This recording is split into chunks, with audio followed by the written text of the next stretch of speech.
está sendo gravada. Então, vamos lá.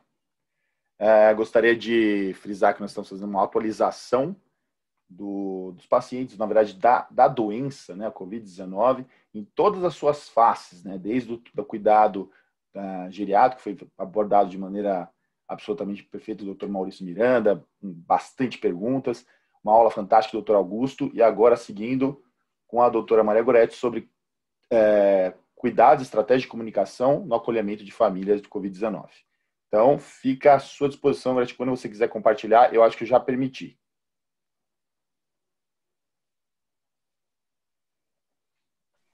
Aqui. Muito bom, então, muito boa noite a todos e todas. É um super orgulho estar aqui com vocês,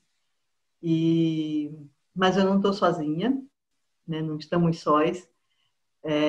Eu convidei algumas pessoas para me ajudar nessa aula e a gente vai fazer alguns improvisos aqui também, que eu acho que é interessante, porque a gente vai falar de comunicação e todo esse tempo a gente tem improvisado um pouco, né? Eu vou botar aqui a apresentação. Eu aí acho que eu ainda não estou apta para... Pronto, agora tá. Esse tá ok. Agora estou, né? Então lá vai. Esse deu certo. Agora, perfeito. Perfeito. Entrou? Perfeito. Perfeito, né? Então, na verdade, a nossa conversa hoje é sobre estratégias de comunicação e acolhimento das famílias no Covid-19. E eu convidei a Raíssa Robles, que é nossa residente, e o Luiz Felipe Ura, que participou com a gente do grupo de comunicação, entre várias outras pessoas, né?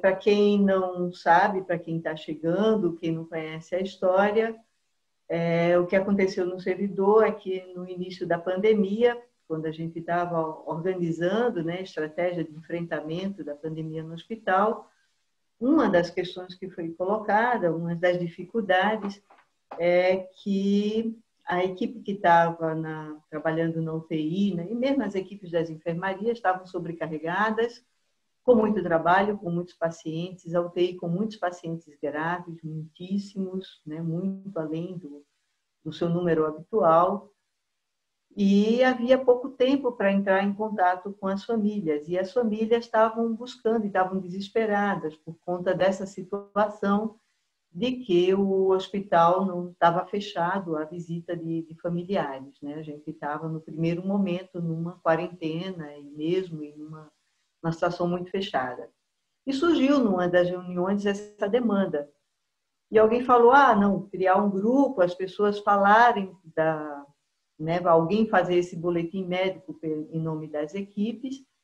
E eu acho que eu levantei a minha voz e falei, opa, mas as equipes da UTI, esse grupo tem que estar muito bem preparado, porque as situações são complexas, vão existir muitas mortes e situações de terminalidade, e esse grupo que vai fazer essa comunicação precisa estar preparado para isso. E aí, é claro, acabou sobrando, não sobrando, né, mas eu acho que honrosamente a gente acabou assumindo esse papel como equipe de cuidado paliativo. Isso a gente começou a trabalhar em 8 de abril, então são 5 meses, né, cotidianamente, exercendo essa função, né?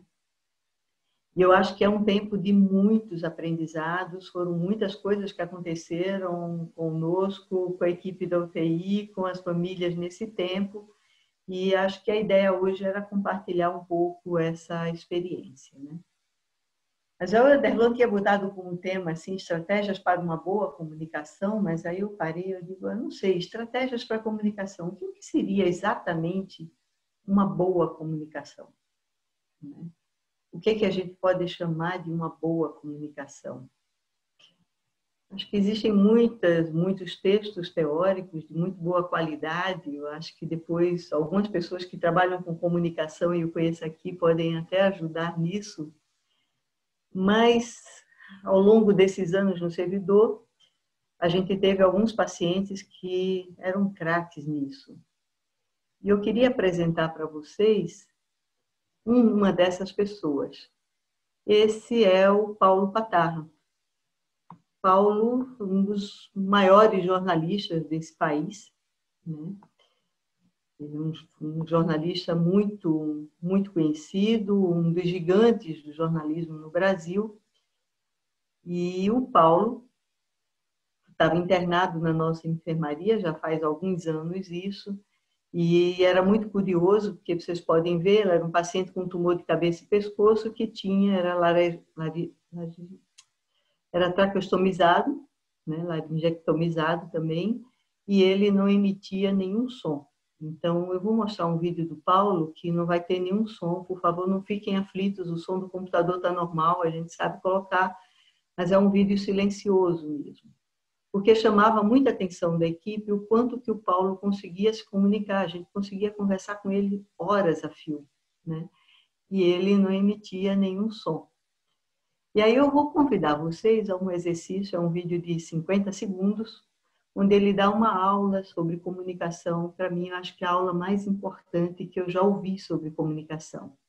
Então, o meu convite para todos vocês é que prestem atenção no Paulo e no que ele tenta falar para a gente. O quão importante é a mensagem dele. Vou soltar o Paulo aqui para vocês.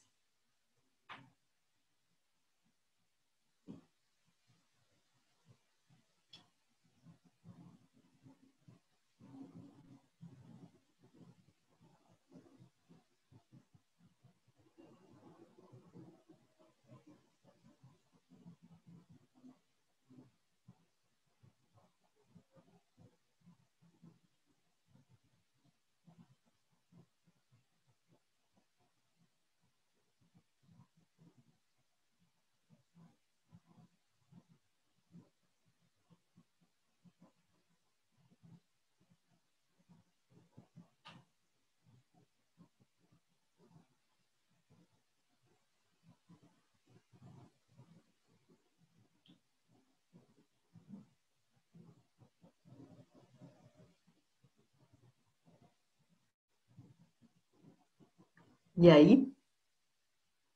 Alguém se arrisca? Eu esqueci de falar no começo, mas eu acho que como a gente vai falar de comunicação, essa é uma sessão que eu acho que é super permitido interrupções e que as pessoas falem, né?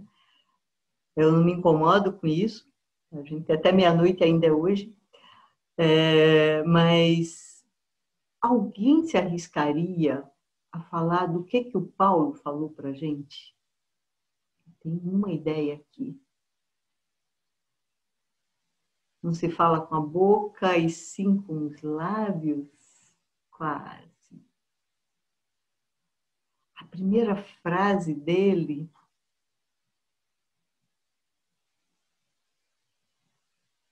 a importância do olhar.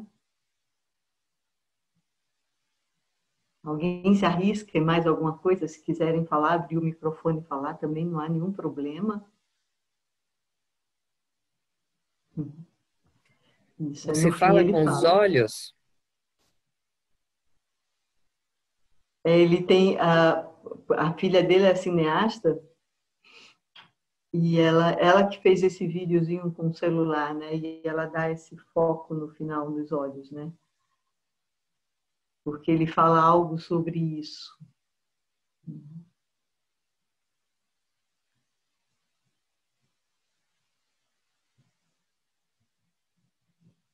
A primeira frase do Paulo é exatamente essa aqui. Deixa eu ver se ele sai daqui.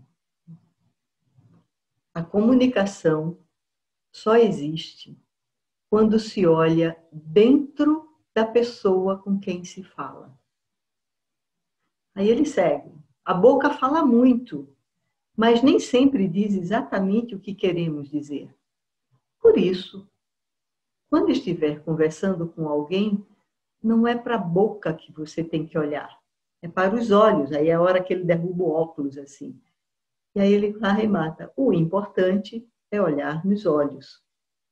Aí fala, é isso. Mas aqui é essa a história. A comunicação só existe quando se olha dentro da pessoa com quem se fala. E eu nunca esqueci disso. Então, a arte de se comunicar é mesmo a arte de olhar dentro do outro, é penetrar no outro, é querer estar com o outro, é querer estar prestando atenção àquilo que está dentro do outro. Mas olha o tamanho do nosso desafio. A gente tinha um paciente internado na UTI, a gente tinha informação desse paciente através do prontuário, do que estava escrito no prontuário, e a gente tinha para falar com essa família somente um telefone. Então, isso que o Paulo falava de importante olhar nos olhos, não dava para acontecer. Mas isso que ele fala no começo, quando a gente olhar dentro da pessoa, a gente ficou pensando, isso talvez independa do olhar. Porque a gente tinha um desafio enorme. Primeiro, não ia aqui, porque a gente não ia poder olhar nesses olhos. A gente não ia poder tocar nas pessoas. É uma forma muito eficaz de comunicação, né? Quando a gente se aproxima, toca na pessoa, às vezes um toque leve, suave, é uma forma de comunicação, né? A comunicação não verbal, quer dizer, a gente tem um gestual, uma forma de prestar atenção, uma forma de se postar diante do computador, ainda que a gente esteja no Zoom, mas nem isso a gente tinha, não era telemedicina, é telefone mesmo, telefone antiguinho, simples. Então, esse era um dos desafios.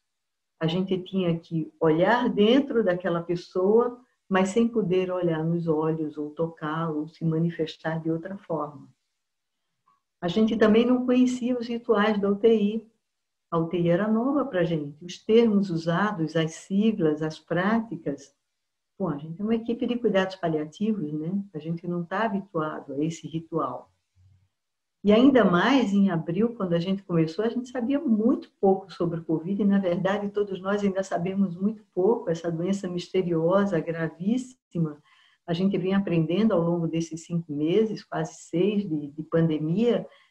Hoje a gente sabe um pouco mais, compreende mais, mas nos primeiros dias era um total mistério, né? E ainda tinha mais um agravante aqui. O agravante de que a gente estava se comunicando com alguém que estava perdendo uma pessoa, né, um familiar que estava desesperado porque não estava vendo o seu parente. E muitas pessoas falavam, eu me despedi da minha mãe na porta do pronto-socorro. Ela chegou e, de repente, me deu um tchau da porta do pronto-socorro e eu não a vi mais, né? Mas esse sentimento de ameaça à vida, de perda, esse medo, também era nosso. A gente estava cuidando de pessoas doentes, mas a gente também estava ameaçado por aquela doença, porque no começo, especialmente, todos nós tínhamos muito medo de contrair a doença. Medo que os nossos parentes, que os nossos queridos contraíssem essa doença. Então, a gente estava cuidando de alguém com medo de ser atingido também. Esse começo de pandemia, ainda é hoje, mas o começo da pandemia ele foi muito cruel nesse sentido, porque estávamos todos, inegavelmente, assustados. E esses eram os nossos desafios na época. E aí a gente sentou junto, convoquei a equipe, eu saí da reunião com aquela missão, não tinha ninguém ali comigo da equipe, não foi uma decisão colegiada, né, mas foi uma decisão de liderança, mas eu sentei com a equipe inteira, convoquei toda a equipe do cuidado paliativo, algumas pessoas que estavam próximas também. Então, como a gente já estava lá na nossa sede, que a gente chama Loft, e a gente está junto com o serviço social, convoquei os médicos da equipe, os residentes que estavam entrando naquele mês, assistente social, psicóloga, terapeuta ocupacional e as enfermeiras. E de cara a gente tinha um problema, porque as enfermeiras estavam muito envolvidas com atendimento domiciliar, os pacientes de ambulatório que a gente tinha acabado de parar, e elas estavam envolvidas também em telefonemas, em dar uma assistência remota aos pacientes que estavam em casa, né? E aí a gente conseguiu, em equipe, decidir que a enfermagem não ia poder trabalhar com a gente. Mas a gente trabalharia com médicos, então a ideia é que esse trabalho fosse mesmo em equipe multiprofissional, sempre, né? E a ideia principal era que, mais do que transmitir um boletim, a missão da gente era de acolher sofrimentos. Então, não era simplesmente transmitir um boletim. Isso seria fácil. Eu ligo, tem algo escrito, eu leio aquilo que está escrito e acabou. 2 segundos, eu acabei a ligação, não tem mais nada, né? Mas era muito além disso. Era a gente poder dar um espaço para que aquela família falasse da sua angústia, para que a gente pudesse escutar essa angústia deles e pudesse dar algumas respostas dentro do possível. Estar junto deles, né? E sempre trabalhando com equipe, porque a gente sempre trabalhou em equipe. Tinha uma outra decisão dessa reunião, dessa primeira abordagem que a gente fez, essa primeira proposta, que era usar um instrumento de aproximação e instrumento de acolhimento, colher no primeiro contato sempre uma biografia do paciente. A biografia é uma prática no cuidado paliativo cotidiana, para a gente é corriqueiro, não é uma identificação, é muito diferente de uma identificação, é muito além de uma identificação. A biografia é realmente colher alguns dados da história daquela pessoa que nos ajude a criar uma empatia. Quem é aquela pessoa que está ali? Né? Que ajude a gente a compreender um pouquinho da pessoa que está ali doente. Então, sei lá, quem é o seu Manuel? O seu Manuel é um senhor pedreiro que mora, vou dar um exemplo qualquer, vou misturar uma história aqui, que mora em Parelheiros, que tem uma família enorme, que é muito querido na comunidade, que apesar do idoso, o idoso é uma pessoa super ativa, que é casado há 50 e poucos anos com a dona Bernadette, eu estou inventando nomes aqui para resguardar a identidade das pessoas, cujos filhos também são ativos na comunidade, é uma pessoa religiosa, ele tem uma certa liderança religiosa e é muito querido. Né? Esse é o seu Manuel. E é esse seu Manuel que está lá internado, que está lá na UTI, entubado, sedado, passando por uma situação muito crítica, né? Tem a vida sob ameaça. Então, a ideia era essa, porque na hora que a gente aborda um familiar ou aborda uma pessoa e a gente busca essa biografia da pessoa, automaticamente a gente se aproxima dela. Não somente porque a gente passa a conhecer a pessoa, mas porque quem está do outro lado também se sente valorizado. Nossa, eles estão cuidando do meu pai. Eles estão cuidando do meu pai, que é Manuel, que é pedreiro, que é casado com Bernadette, que é assim, assado. Eles não estão cuidando de uma pessoa qualquer, né? Não somos um número. Então, essa foi uma decisão inicial da equipe. E a outra decisão é que a gente organizaria listas em duplas. Sempre um médico, era necessário ter um médico nessa dupla, porque a gente ia transmitir um boletim médico, então tinha informações médicas que a gente ia ter que, de uma certa forma, adaptar, né, para falar para a pessoa. E, além do médico, sempre, no mínimo, ia ter uma pessoa não médica. Então, por exemplo, a minha dupla é uma psicóloga, a Tatiana, que é psicóloga da nossa equipe. Outra dupla era um médico, sei lá, a Raíssa e a TO, que é outra Tatiana, que é TO. Outra seria a Ura com outra pessoa da psicologia. E a psicologia colocou à nossa disposição 12 psicólogas. As 12 psicólogas estavam prontas, aptas a participar desse trabalho. E o serviço social entrou com uma parceria excelente, excelente, cotidiana. E criamos um grupinho de WhatsApp, um grupo de comunicação que funciona até hoje, onde a gente troca informações, a gente troca as coisas que acontecem, as necessidades do doente. Olha, pode ser que alguém precise de um relatório médico, alguém está em sofrimento, alguém mandou uma mensagem para o grupo. A gente tem um espaço de troca, os boletins diários do Ederlon, quem entrou, quem saiu, quantos doentes tem, né, para a gente organizar e reorganizar as listas, para a gente é importante, muito importante. Então, foi esse o começo da história. Né? Então, desde o 8 de abril, o que a gente vem fazendo ao longo desse tempo é uma construção, e que exigiu da gente compreender a UTI, compreender o trabalho da UTI. No começo era meio difícil, a gente ficava um pouco perdido, né, com o trabalho em si, um pouco sem entender os parâmetros, as coisas que a gente tem que falar, mas aos poucos a gente foi se adaptando a isso. Isso foi até um pouco rápido de acontecer. Que no prontuário a gente ia buscar as melhores informações. Quem é o melhor informante no prontuário? Fátima e vocês. São os fisioterapeutas. Toda vez que a gente vai dar uma informação, a gente olha a evolução médica do dia, a evolução médica da noite, aquilo que tem de novo, especialmente aquela linhazinha de evolução, olha o que está escrito no boletim, que para a gente é importante.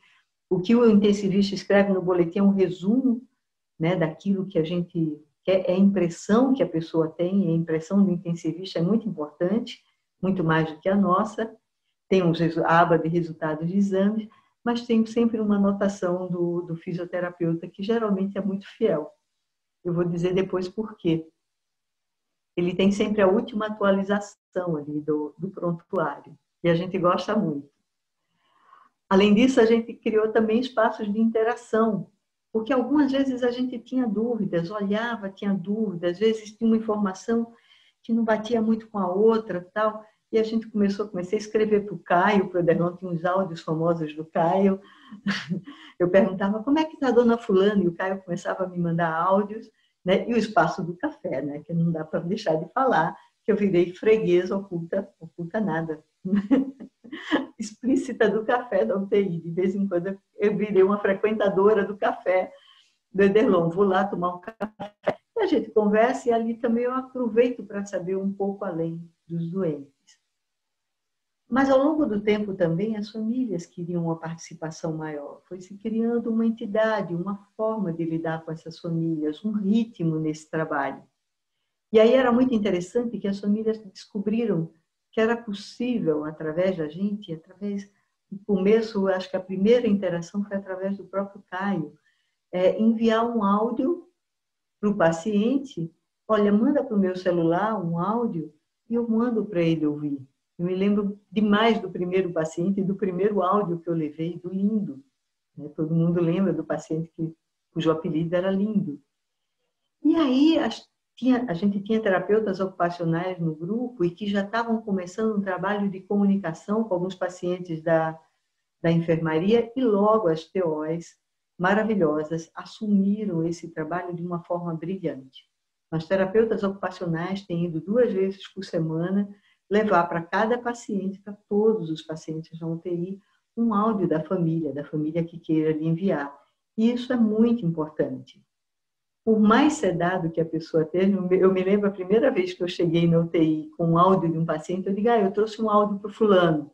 Aí alguém perguntou assim, uai, mas ele está acordado? Era um doente muito grave. Aí eu, mas para ouvir o amor, quem precisa estar acordado? Porque a gente ouve de outra forma, né? E aí começou uma construção, sabe? A gente perturbou um pouco a vida da UTI, os óculos, né? Os famosos óculos, as dentaduras de fulana, não sei o que e tal, porque a família começava a se preocupar com detalhes que a gente não se preocupa no dia a dia, mas que para eles eram muito importantes. E a gente conseguiu perturbar um pouco o dia a dia da UTI com essas coisas. Mas os boletins médicos são algo que ficam para a gente dessa forma. E aí eu vou fazer uma observação que eu faço sempre com os alunos, com quem eu conheço, toda vez que falo. Quem, de sã consciência, consegue ler um texto todo escrito em letra caixa alta e com um espaço mínimo, porque o espaço do MV é pequeno e as letras ficam todas grudadinhas. Isso aqui é comunicação. Instrumento de comunicação. O prontuário que a gente escreve é. E existe um hábito, eu não sei por que médico tem a mania, médico só sabe escrever em caixa alta. Em qualquer linguagem de internet, escrever em caixa alta significa eu estou gritando! Não estou gritando. Seria muito mais interessante assim. E eu sempre ensino aos meus residentes, é uma coisa que deixa no cuidado paliativo, se vocês olharem, todos os nossos relatórios são assim, com essa letrinha. E uma vez eu vou contar para vocês, uma pessoa, um especialista, um designer gráfico me ensinou isso. Ele falou: quando a gente está lendo um texto, quando a gente está lendo um livro, a gente não lê letra por letra. As palavras formam pequenas imagens que o nosso cérebro decodifica muito rápido. E quanto mais, por isso que a letra cursiva, quando você escreve à mão, na verdade, a gente, se a letra for boa, se a caligrafia for boa, a gente lê muito rápido. Em linguagem gráfica, a letra com serifa, fonte que tem serifa, que é aquele tracinho que emenda uma letrinha na outra, ela facilita a leitura. Se vocês verem todos os livros, ele não tem essa letra do pode ser assim, ele tem essa letra como de baixo, Times New Roman, que é a letra com serifa, porque ela facilita essa visão de palavra, né? Então, é uma dica, fica a dica para todos nós que somos médicos. Quando a gente for escrever no prontuário, escrever em letra minúscula, dessa forma, com um espaço um pouquinho maior, ou mesmo que não dê o espaçamento, o MV não dá espaçamento, você não consegue ajustar isso, ele é padrão, mas com essa letra é muito mais fácil de ler, né? Então, essa é uma dica de boa comunicação também, porque o prontuário tem que ser legível. Eu fico louca, às vezes a gente recebe o pedido de interconsulta e um texto enorme que, para você ler, a dificuldade de ler isso aqui é enorme, porque isso vira uma sopa de letrinha. E para eu entender, para eu ler isso aqui, eu tenho que ler cada letra.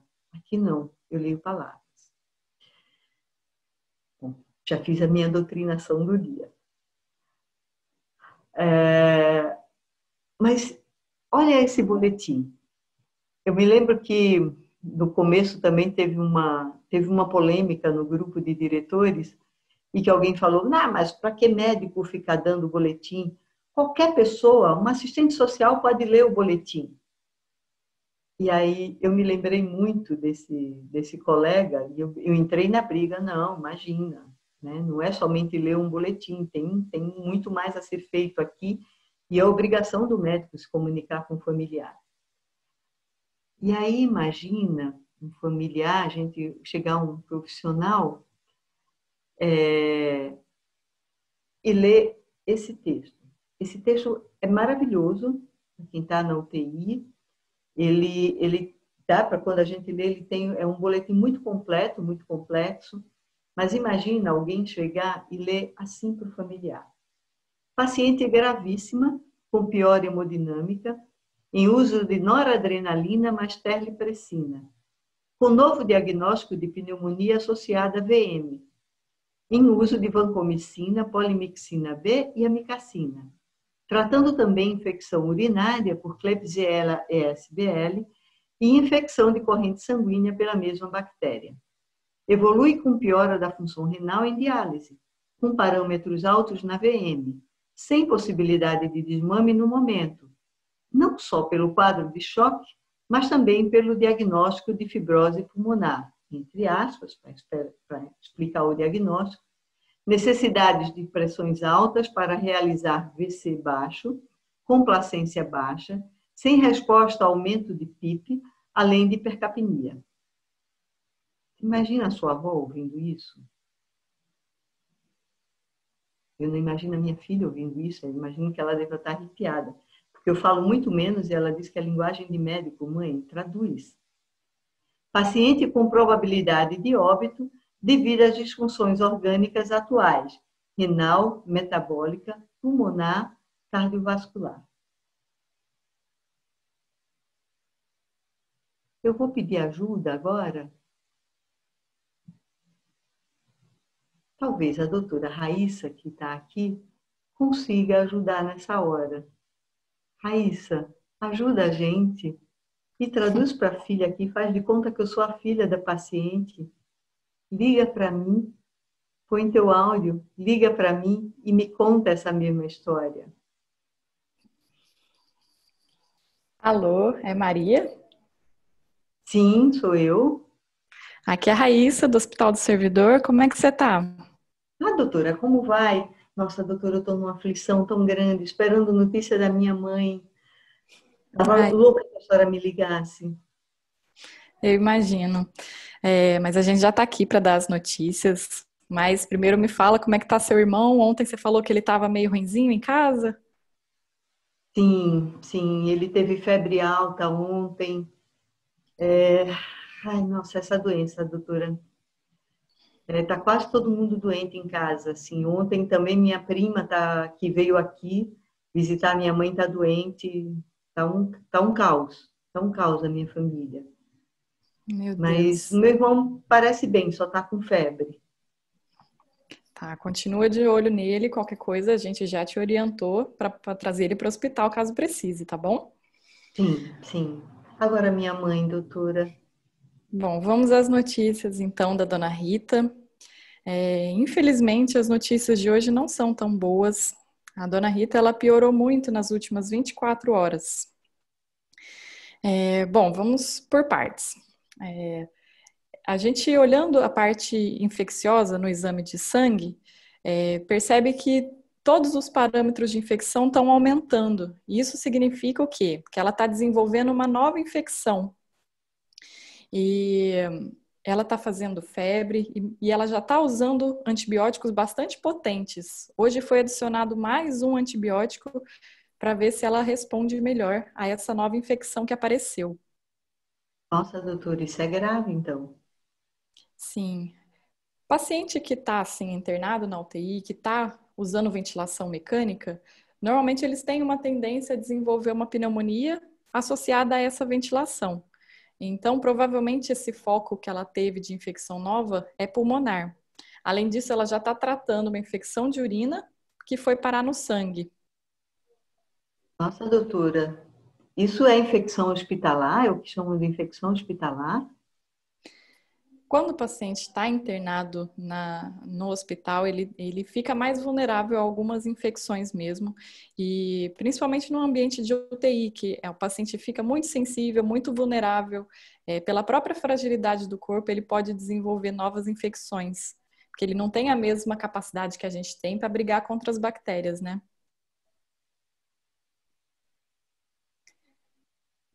Bom, E aí, doutora, o que vai acontecer com a minha mãe? Bom, tem outras questões também que pioraram nas últimas 24 horas. É, Ela está usando um remédio que é para segurar a pressão dela, porque a pressão dela caiu muito.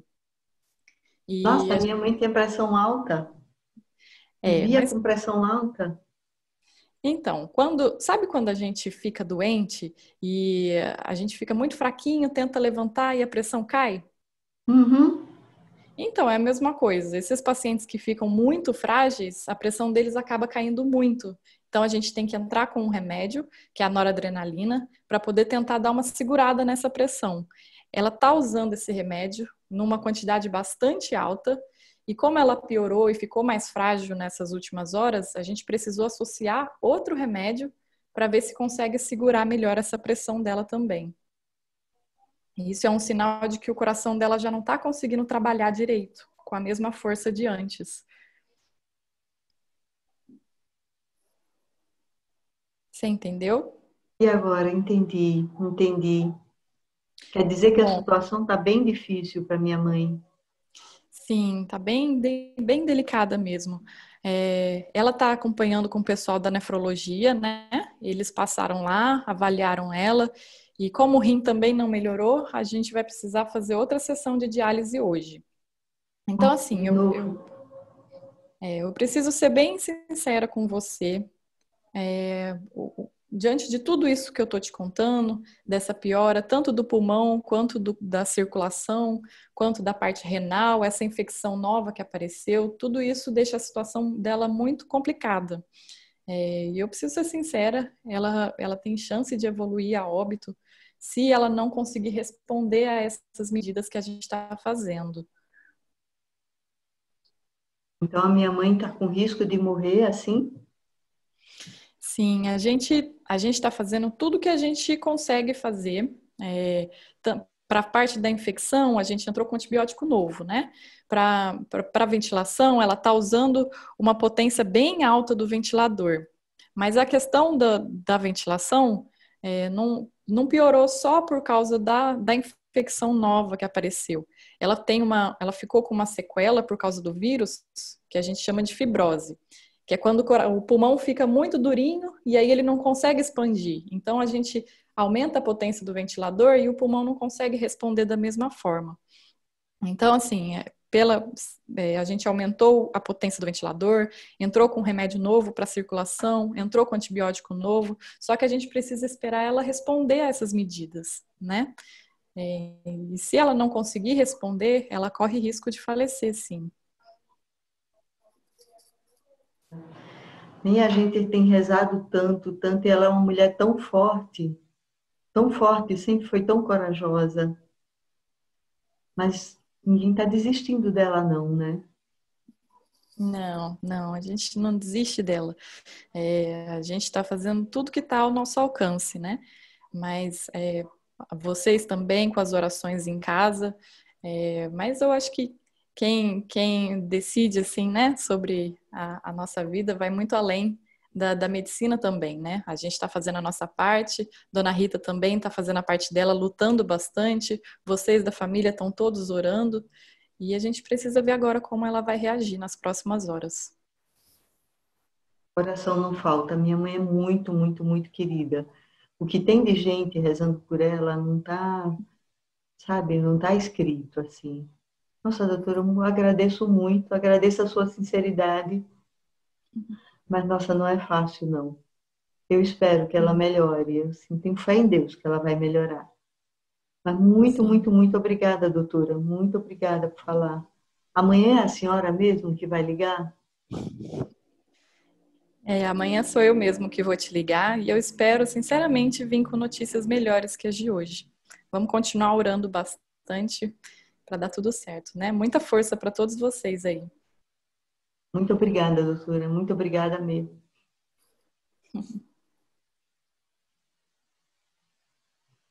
E obrigada, Raíssa. É isso. A gente, às vezes, tem que trabalhar como tradutor. E isso é muito importante. O que a Raíssa fez aqui... o ovo, né? Vejam como é que ficou agora. Então, a comunicação, essa coisa de... A comunicação só existe quando a gente olha dentro da pessoa com quem fala. O que aconteceu com a Raíssa, mesmo falando comigo no telefone, mesmo de longe, ela conseguiu captar qual era a minha capacidade de compreender aquilo. Ela conseguiu traduzir aquela linguagem, que é uma linguagem técnica, numa forma que eu pudesse compreender. Muitas vezes a gente tem do outro lado um outro técnico, uma enfermeira, as enfermeiras perguntam tudo, um outro colega médico, um fisioterapeuta, alguém que conhece o ritual e conhece, às vezes conhece até melhor que a gente, né, como funciona a UTI, mas ainda assim essa pessoa não quer ouvir toda a linguagem técnica.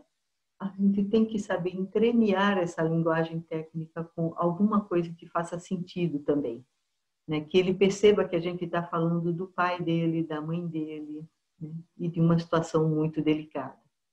Então, fazer-se entender é o que a gente chama de acolher. Quando a gente fala em acolhimento, em acolher, as pessoas pensam que a gente, sabe, põe todo mundo no colinho, fica realizadinho. Não é isso. Eu acho que acolher é, de fato, enxergar o outro.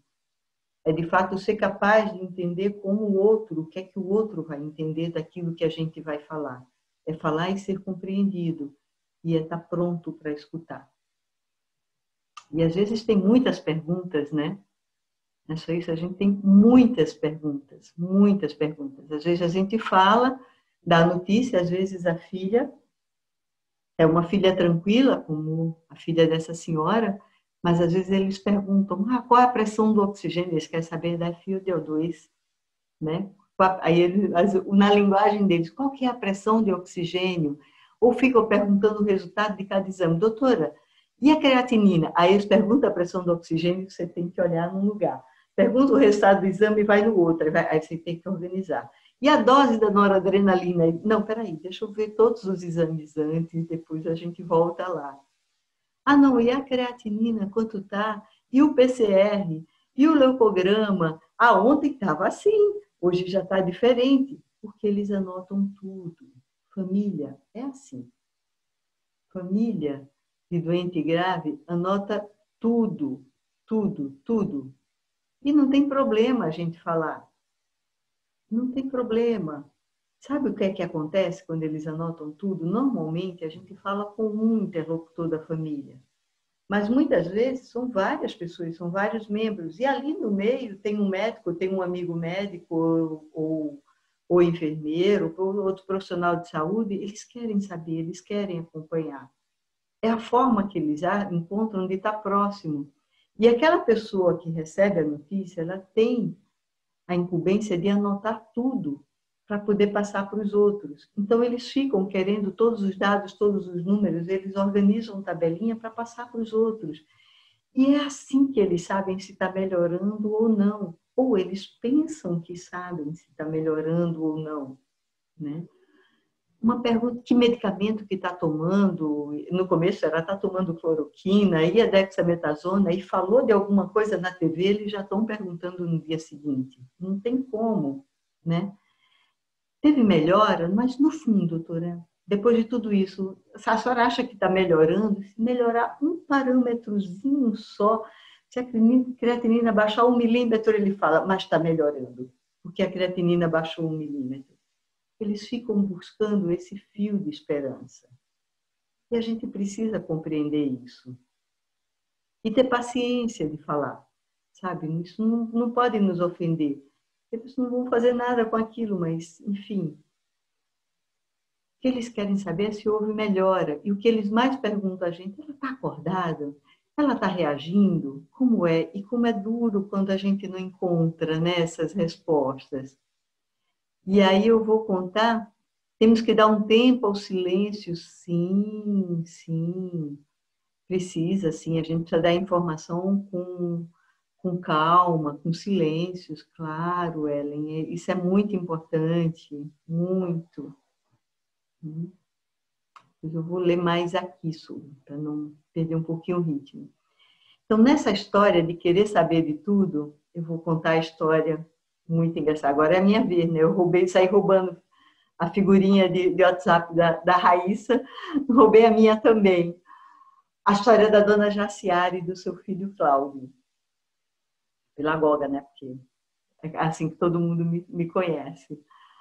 Claro que os nomes estão trocados, mas até pouco tempo eu tinha um filho que eu ligava para ele todos os dias. E aí eu fui descobrindo as manhãs, porque às vezes eu ligava e ele falava, doutor, espera um minutinho porque eu estou no carro, não sei o que e tal. Se eu ligava mais cedo, ele anotava tudo, ficava com a esposa e ele perguntava tudo e anotava tudo. Se eu ligava mais tarde, o que acontecia? Ele ia para a casa da irmã, abria o áudio e teve dia de eu chegar a falar com 12 pessoas da família ao mesmo tempo. Então, todo mundo queria informação. E aí, como estava todo mundo ao mesmo tempo, as perguntas eram mais suaves. Mas quando ele tinha que falar só, ele perguntava tudo, todos os dados, todos os parâmetros, e todo dia, com toda a calma, com toda a paciência, eu tinha que... Não, espera aí, eu vou procurar. Procurava, dava informação para ele, mas ele ficava aflito sem saber. Até o dia que eu tive uma conversa com ele, bem séria. Eu olhei para ele e falei, olhei não, né? Olhei no telefone. Falei no telefone, eu digo, olha, Cláudio, eu vou te explicar uma coisa. Para o médico, uma pequena mudança no exame não significa muito. Quando a gente olha o doente, a gente olha como se fosse uma floresta. E quando a gente olha uma floresta, a gente não olha árvore por árvore, casquinha por casquinha. O que vale é a impressão clínica.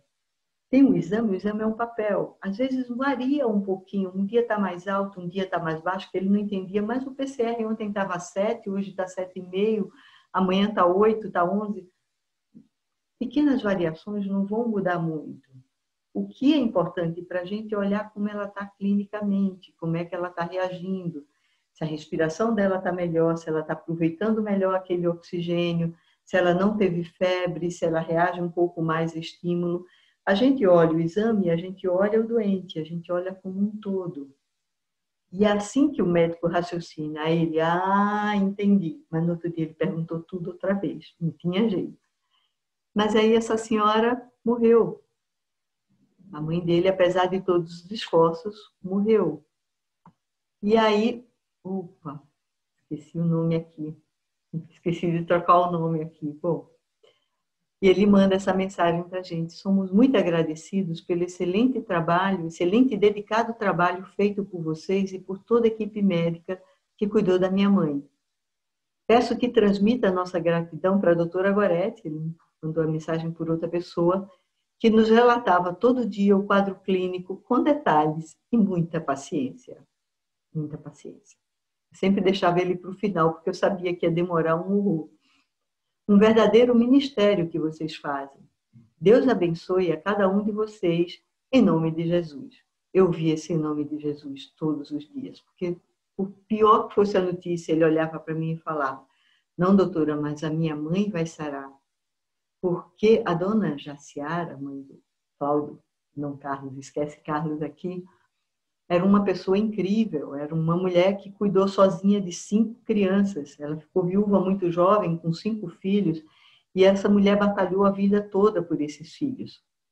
E na visão deles, ela era uma pessoa que tinha um olhar no futuro, que lia revistas, ela tinha uma educação somente muito básica, fundamental, mas era uma mulher empreendedora, era uma mulher que costurava. Quando começou a pandemia, ela começou rapidamente a costurar máscaras. Falou: olha, isso aqui vai render. Ela começou, fazia coisas incríveis. Ela saía sozinha, viajava sozinha, fazia 1000 coisas. Então, essa mulher, na cabeça dele, não poderia morrer. Essa é a mulher pela qual eles batalhavam todo dia. Tudo bem, eles aceitaram a morte, mas todo dia eu via: mas em nome de Jesus, a minha mãe vai melhorar. E essa é uma questão, essas manifestações de fé. Cada pessoa tem a sua religião, a sua religiosidade, a sua história, né? E a gente tem que ter um respeito enorme. E muito cuidado para a gente não misturar a nossa religião, a nossa fé, a nossa ausência de religião, a nossa ausência de fé, ou o que seja. O que a gente tem que fazer é respeitar. Às vezes a gente fala na mesma linguagem que eles falam, mas não é a minha, né? E eu também não posso desprezar ou menosprezar a imagem dele. Aí, em nome de Jesus, olha, continue orando, como a Raíssa fez comigo. Ela sabia que eu era religiosa, que todo dia estava em orações. Continue com as suas orações, faça a sua parte em casa. Se for daquela família fazer isso. E a esperança? A gente está dando a pior notícia possível. Olha, está muito grave, está mal, está próximo de morrer. A gente acha que ela não vai resistir. A morte pode estar muito próxima. A gente fala explicitamente. E fala: não, mas em nome de Jesus, ela vai sarar. Eu não posso roubar essa esperança. Olha, a gente espera que ela fique da melhor forma, né? E a gente espera que Jesus, ou seja lá em que você acredite, né? De acordo com a pessoa fala, a gente espera que ele te ajude, né, a superar essa fase difícil e que ajude ela também. Que se aconteça o que for melhor para ela. Mas a esperança é a única que não morre. Essa foi uma goretada mesmo, assim, né? Porque você fala: não, a esperança é a última que morre. Não, ela é a última, a única que não morre. Porque mesmo diante da morte, eu acho que a gente tem que ter uma esperança, que é uma esperança muito importante, que as pessoas se adaptem àquela perda, né? Que passem por aquele luto da melhor forma possível. Então, é a única que não morre. A gente sempre tem uma esperança. E existem algumas entrelinhas, né, Raíssa? Raíssa, essa semana me contou uma história que eu achei bárbara, de como as pessoas nos escutam e do que é que elas escutam. Conta pra gente, Raíssa, o que você me contou essa semana da família, rapidinho. Era um paciente que estava internado lá no 10º andar e eu falava sempre com a filha e com a esposa no telefone.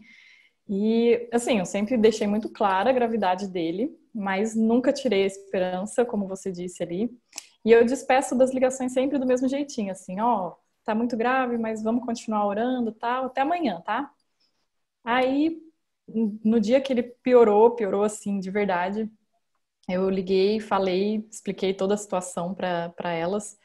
E daí, na hora de despedir, elas falaram assim: ah, então tá bom, doutora, até amanhã, tá?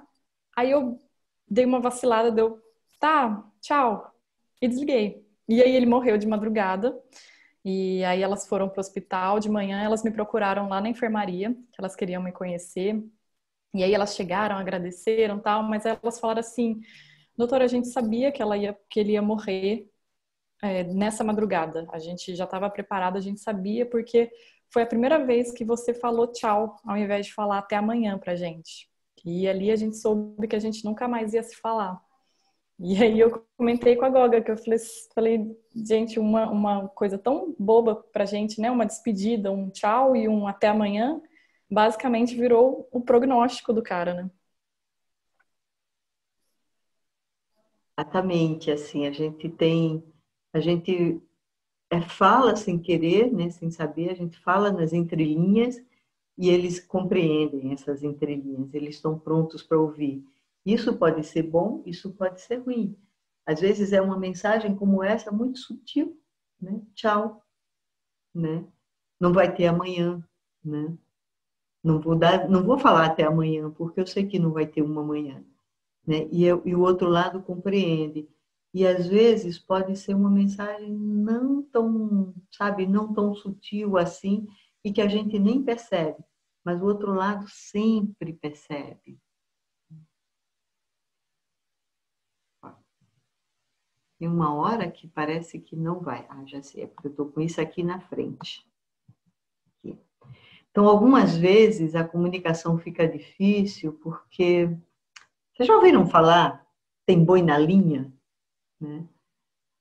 Às vezes é isso, às vezes tem boi na linha, às vezes tem alguma coisa que a gente falou, que outra pessoa falou e que truncou toda a comunicação. Às vezes a forma como a gente chegou para falar. E aí tem um rapaz aqui que está nessa sala que conhece muito bem essa história, né, Ura? Cadê o Ura para contar para a gente a história que ele viveu essa semana, esses dias? Tudo bom, Goga? Boa noite, gente. Tudo bem? Eu também faço parte desse grupo de comunicação e essa semana eu enfrentei um desafio, achei que fosse até pior, ainda bem que foi até tranquilo. Tem um paciente que estava internado na nossa UTI, colega, médico, inclusive de uma área que lidava muito com Covid, tem bastante experiência nisso, e foi internado, estava na enfermaria, e a ligação era sempre feita para o irmão dele, que também é médico. Então, era uma ligação com muitos detalhes técnicos, uma certa discussão do caso, e a gente percebeu que existia um ruído nessa comunicação. Eu vou ler a evolução, fingindo que hoje seria o meu primeiro contato com um familiar. Eu olhei o prontuário, a evolução de anteontem no contato era essa. Passo as informações de hoje para o irmão do paciente, que também é médico, e demonstra muita insatisfação com o atendimento. Ele recebeu informações anteriores informando que estava estável e ficou muito bravo comigo quando informei que houve uma piora do quadro respiratório e necessidade da troca de catéter de oxigênio por máscara de Venturi. Me distratou, disse que não confia nas informações, já que estava fazendo telemedicina, e pediu para falar com o médico assistente. Essa era a evolução de anteontem.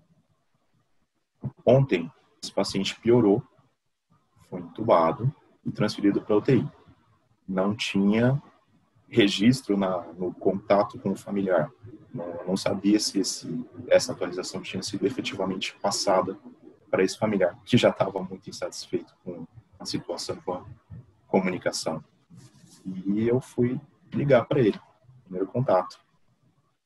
Aí eu me liguei, a gente se apresenta e, de uma certa maneira, coloca um plano de comunicação com o familiar. Peguei os contatos para a gente garantir que a gente consiga ter essa comunicação efetiva, não só desse irmão como de referência adicional, que seria da esposa dele. Colhi a biografia do paciente, descobri que ele é separado, tem um filho que mora com a ex-esposa e médico, trabalha aqui na cidade, em vários hospitais. E aí a gente conversou sobre toda essa evolução. Na verdade, o irmão dele já sabia que ele tinha sido entubado, sabia que ele estava no UTI, que o quadro era mais grave ainda, hoje já depois ele foi pronado, etc. E a atualização, a conversa, a comunicação foi bem mais tranquila quando a gente conseguiu criar esse vínculo. Na hora que eu colhi a biografia, eu inclusive percebi um cerco de silêncio ali. O irmão do paciente comentou, olha, ele tem uma ex-esposa, ele tem um filho, só que eles não sabem que ele está no UTI. Eu não contei nada para eles. Eu também não falei nada para nossa mãe, porque eu tenho receio dela ficar mal com isso, dela piorar. Era um paciente que estava numa situação muito mais grave agora e de certa maneira, existe uma barreira de comunicação entre os familiares e uma certa dificuldade de comunicação entre a nossa equipe, a equipe do hospital e o familiar principal, né, referência. Depois de ter uma conversa, orientar, colher, ouvir a impressão dele, a gente conseguiu criar um vínculo bom. Ele terminou agradecendo a forma como a gente estava cuidando de maneira mais individualizada e confiante no trabalho da equipe, sem conflito e seguindo na fé dele na melhora do irmão. Falou que não, vai dar certo, já deu certo. Ele terminou a ligação basicamente falando isso. E a gente, deixei registrado, a gente optou por não abordar a questão do círculo de silêncio, porque a gente sabe que existem limites até onde a gente consegue fazer a comunicação sem se perder nessa meada, numa tempestade de informações. E foi muito tranquila essa forma de se comunicar, apesar do suposto antecedente de conflitos com as equipes prévias. Bom, muito bom. Então é isso, às vezes a gente, pelo outro lado, ser médico, às vezes a gente vai direto na informação técnica e atropela uma coisa que está lá atrás. O que o Luiz fez foi criar um vínculo. Começou a conversa, quem é fulano que está aí, tem um filho, tem isso, tem aquilo, trabalha onde, como é que está a família. Isso criou uma aproximação, já quebrou um gelo. Na hora que cai essa cortina de gelo, está feito, o espaço é todo seu, né? Você já está dentro daquela pessoa com quem você vai estar falando. É isso, são pequenas coisas que fazem uma diferença bem grande. Deixa eu só... Aqui. Então, na verdade, em resumo, porque eu acho que agora a gente vai poder conversar um pouco mais, o que a gente tem que fazer, o que a gente aprendeu desse tempo? Primeiro é que há que ser simples. Simples. Né? Quanto mais simples a gente for, mesmo que você esteja falando com um médico, com um bambambam da UTI do outro lado, você está falando do pai dele, do irmão dele e tal, então, olha, está acontecendo isso, está melhor, não está, foi. Você pode até dar algum parâmetro técnico, mas de uma forma simples, né? E ter uma postura simples. Às vezes a gente acha que é médico, que a gente é superior a todo mundo, mas não é, né? Outra coisa muito importante que aconteceu e que acho que é importante registrar aqui é que uma das coisas que facilitou muito todo esse tempo é que a gente se comunicava entre a gente. Então, nossa, tem uma filha que está em sofrimento. Eu estava em dupla com a Tatiana. Nossa, aquela filha está precisando de uma ajuda a mais. Ou a Tatiana falava com a família e passava a dica, olha, quando você for ligar, liga primeiro para fulano, que ela está mais aflita. A família está muito angustiada. Então, se você puder priorizar e ligar antes para essa pessoa, então, essa troca entre a gente, ela se fez muito importante, né? O que a gente tem que ter é desejar de fato que o outro compreenda. Olhar dentro do outro. Ainda que a gente não possa usar os olhos, sabe? Mas, assim, olhar para aquele filho, para o Cláudio, entender a dificuldade dele, aquela mãe forte que ele teve, aquela mãe que sempre foi o esteio da família, que sempre foi o exemplo, que formou todos os filhos, que criou os 5 filhos sozinhos, que não sei o que tal. Imagina como ele se sentia perdendo aquela mãe. E a responsabilidade que ele tinha como filho mais velho de transmitir aquela informação a todo mundo e de buscar em cada linha, em cada vírgula, sabe, em cada milímetro do exame, alguma possibilidade de melhora. Então, na hora que eu enxergo que o desejo dele de saber de tudo era isso, era esse sofrimento dele, não pesava tanto, vai, ter um pouco de paciência e falar todas as coisas que ele queria ouvir. Eu nunca olhei nos olhos dele, mas, não sei, eu tenho uma imagem dele, né? E eu tinha um coração dele muito, muito perto, muito próximo, né? Acho que a gente tem que ser muito verdadeiro para poder falar sobre a verdade. É muito difícil a gente falar que seu pai está morrendo, sua mãe está morrendo. Claro que a gente não usa esse termo desse jeito, mas olha, tudo leva a crer que não, acho que não vai resolver. E às vezes a família, ainda hoje eu escrevi para Derlon, olha, eu tive algumas conversas, e aí a irmã fala, nossa, o que magoa é essa angústia, porque a gente já sabe que não vai mais ter jeito. Ela não vai mais melhorar, né, doutora? Não. Ela está 3 dias já com a pressão máxima do oxigênio. Poucas pessoas resistem tanto quanto ela.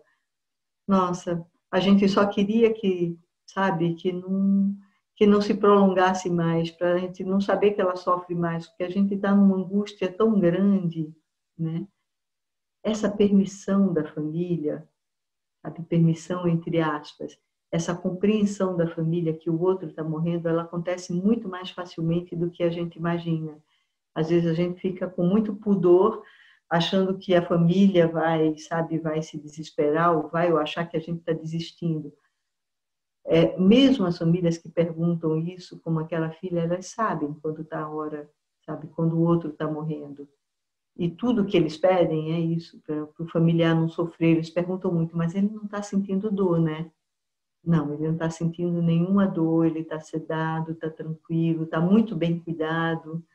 A gente reforça muito isso, ele está com uma equipe excelente, com uma equipe que cuida muito dele e tal.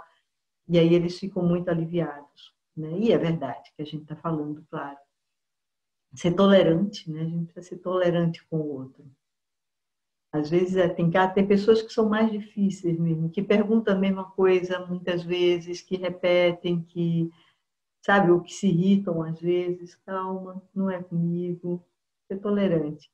E, de preferência, ser criativo, né? Porque assim, o que a gente já inventou de termo e de jeito de falar algumas coisas não tá escrito, né? De vez em quando a gente tinha, meu Deus do céu, o que é que eu digo para ela agora? De que forma eu vou explicar isso? Que analogia eu vou fazer? E haja criatividade. Dentro, claro, de um limite da verdade, né? Não é inventar qualquer coisa à toa, não é inventar notícia, mas é inventar formas de chegar mais perto do outro, né? Era isso, de preferência, ser criativo. Muito obrigada. Vamos conversar agora um pouquinho sobre isso, já que o papo é comunicação. Eu quero falar, pode falar? Ótimo pedido. Pode. Olha, é emocionante ver esse relato da Goga, porque eu estou aí esse tempo todo junto. E a primeira coisa que eu tenho que falar é parabéns para a equipe, porque não foram poucos dias. No começo, acho que a gente estava sem enfermaria, sem ambulatório e tal, a coisa ficou toda congelada, o atendimento da nossa equipe.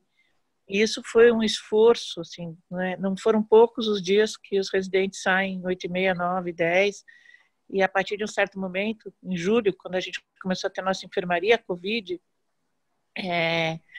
a coisa se estendeu e foi bastante esforço. Claro que esses casos, né, agora dá todo o caminho da gente chegar, conversar e poder cuidar nesse momento é uma maneira também de aliviar o luto posterior, né? Porque tem uma violência no Covid, porque você vivenciar o processo de perda de funcionalidade, de controle de sintomas, da comunicação não verbal, é uma maneira das pessoas viverem seu amor e poderem depois elaborar o luto. E o Covid traz isso, né? Não é só nós que estávamos vulneráveis, mas as famílias estavam vulneráveis também. Então, não foi raro. Uma vez eu estava num domingo, num plantão nosso, um domingo, final de dia, e eu fui render a Gorete, que tinha me rendido no domingo anterior, que eu fui cuidar do meu pai, e eu ligo para uma pessoa, eu fui lá para fazer as ligações, E aí a pessoa fala, não, peraí, tava um barulho. E aí ela falou, eu tô no culto. Eu falei, onde você tá? E aí eu fiquei muito brava, porque a gente lá no hospital, cuidando da galera, indo para o hospital para ligar, para acolher. A doutora estava muito mal de estar no hospital, né? O avô de 80, a mãe de 50 e poucos entubada, ela com 2 crianças. Eu falei, mas a pessoa não tinha noção, né? Do risco, tal. E todo mundo foi se adaptando. Então, e várias pessoas também eram extremamente agressivas com a gente, muito bravos com a situação. Não é todo mundo que enfrenta a dor, entendendo que a gente está lá com a melhor das intenções de acolher, de informar, de participar, de preparar, ou também de celebrar junto, né? Chega no fim das ligações, um vira para o outro e fala assim, hoje foi bom, hoje saiu 3 do tubo, hoje está não sei o quê, pô, hoje foi ruim, putz, minha lista inteira tá mal, piorou o FO2 e tal. Então, a gente aprendeu muito, eu aprendi muito de Covid. Eu acho que a gente teve que rever, e tem um aprendizado muito grande, porque a gente estava acostumado a lidar com paciente crônico grave de doença progressiva e irreversível. E o Covid, muitas vezes, é reversível. A gente aprendeu que tem um monte de gente que estava lá super mal, prona, prona, supina, de repente melhorava. E, de repente, a gente e a gente começou a identificar quem não ia sair, e isso permitiu a gente poder paliar esses pacientes, né? Tanto não colocar na UTI, quanto acolher os egressos, com prognóstico muito reservado. Mas a gente não sabia. Então, eu mesma, como paliativista aí de anos, no começo eu falava assim, mas isso é potencialmente reversível? E a gente foi aprendendo os que não eram, e a gente foi aprendendo a celebrar. Então, a primeira coisa que eu queria assim, é valorizar a equipe que carregou isso, porque está sendo um trabalho muito lindo, às custas de muito esforço. Eu mesma demorei para entender qual era o nosso papel, né? E eu fui um breque de mão, que eu falava, está na hora da gente voltar para o nosso, está despegando o serviço, a gente tem que fazer, a gente tem que voltar a paliar. E, por sorte, coincidiu que a demanda da gente, como disse o André naquela primeira reunião, a gente já está entrando na fase 4, né, na reabilitação do que sai sequelado, ainda tem caso novo, só que a gente está pegando a ressaca do que não foi diagnosticado e tratado nesses tempos, de doença oncológica que está vindo avançada, de pacientes neurológicos que perderam suporte, e o pessoal não arregou, a gente continuou acolhendo, revendo o que é paliar, revendo o que é escuta, e é um misto do que eu estou falando, mas a verdade é um grande parabéns para todo mundo. E a Gorete, que mesmo eu puxando o breque de mão, a Gorete virava e falava, vamos lá, é importante, a gente tem que estar junto, a gente não pode sair disso. E no final virou um grande aprendizado. E acabei fazendo isso com vários pacientes, todo mundo, eu acho que teve que se reinventar nesses 6 meses no atendimento, no cuidar e na comunicação. E na semana passada eu tive uma história horrível. Eu nunca tinha vivido isso na vida, depois de 31 anos de formada. Eu saí de um caso porque a família achou que eu não me comuniquei direito. E isso me doeu muito, né? Eu pensei comigo assim, mas caramba, né? A gente fala de comunicação, a gente acolhe, e aí eu estou tentando entender, e a meu ver, uma senhora que está aí entubada, quando eu comecei a contar o quanto estava grave, quando eu comecei a tentar deliberar, elas não aguentaram, né? Porque tem o nosso lado, mas tem o outro lado, né? E o outro não aguentou, né? Eles acharam que na hora que eu estava deliberando, eu estava limitando o esforço terapêutico. E então eu até comecei a me questionar se eu fiquei paliativista demais, comunicando demais, ou me acostumei demais no telefone, achei que estava falando e o outro, não sei o que o outro estava escutando. Mas em resumo não é fácil, é muito lindo, eu acho fundamental isso, e agradecer a Goga e a todos, porque virou uma coisa muito, muito especial, inesquecível para todo mundo. Era isso. Chega. Falo demais.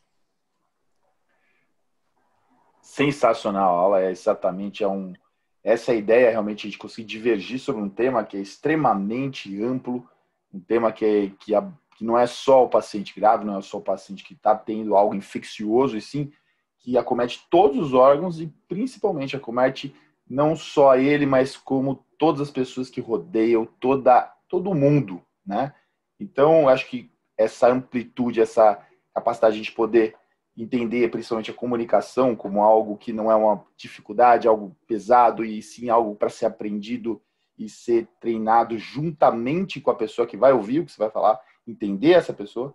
Eu acho isso fundamental e realmente foi uma apresentação fantástica, didática, e agradecemos essa possibilidade dessa apresentação, agradeço muito.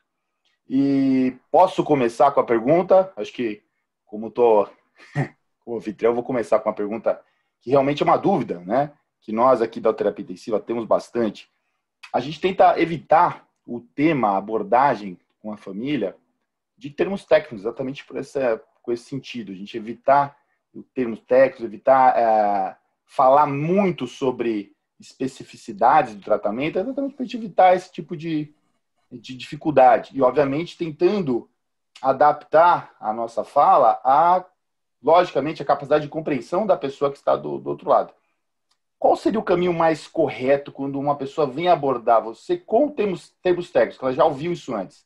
Ela já tem um repertório de outras conversas com outros médicos, com outros profissionais de saúde ou com profissionais de saúde da família. Qual seria a melhor maneira de a gente abordar, nós que estamos na terapia intensiva, nós que estamos conversando com o paciente grave, ou todos nós, né, da área de saúde, que estamos lidando com notícias que não são, às vezes, agradáveis? Ai, ótimo. Ótimo, Caio. Então, na verdade, é assim, a gente sonda o que é que o outro, né, quer saber e como que o outro quer saber. Se ele já vem com uma linguagem, se ele já vem com perguntas sobre termos técnicos, ou porque ele trabalha, ou porque tem alguém da família, ou porque ele leu no Google lá, porque eles estudam tudo sobre Covid, saibam não, mas eles estudam, né? Mesmo não sendo profissionais, eles sabem o que é o PCR, eles sabem o que é o teste GG e IgM, eles sabem disso já, eles vêm com essa informação. Se eles perguntam, eu olho com a maior naturalidade da vida. Então, peraí, deixa eu olhar. Aí tem uma coisa que quando a gente abre a aba do exame, demora. Aquele tempo que o exame está lá, demorando. Aí eu aproveito, aí você distrai um pouco, sabe? Aí, enquanto abre aqui o exame, me conta, e como é que está tua mãe? Como é que estão vocês? E como é que está isso? Sai, me conta isso de fulano e tal. Você já quebra um pouco a história, porque o exame demora mesmo a abrir. Ah, abriu. Olha, tá assim. A creatinina hoje deu 1,9. Ontem estava 1,7. Piorou um pouquinho a função do rim dele mesmo. Mas talvez isso não seja significativo se olhar em outras coisas. Ponto. Aí você respondeu, é que nem criança, sabe? Tem o clássico, né? A criança chega para o pai e para a mãe e pergunta o que é sexo, e aí alguém fala tudo, né? Fala tudo sobre procriação, sobre não sei o que é sexo. O papai põe um pipi dentro da a xoxota da mamãe. Aí, não. Aí a criança, não, mas é porque a professora falou que na sala tinha sexo feminino e sexo masculino. A pergunta era muito mais simples. Então, a resposta é com a maior simplicidade, mais simples. Olha, tá isso. Quanto tá o exame? Tá isso. Ah, peraí, deixa eu olhar para você. Aí você vai lá, cozinha um tempinho, porque você demora mesmo lá. Você vai conversando outras coisas.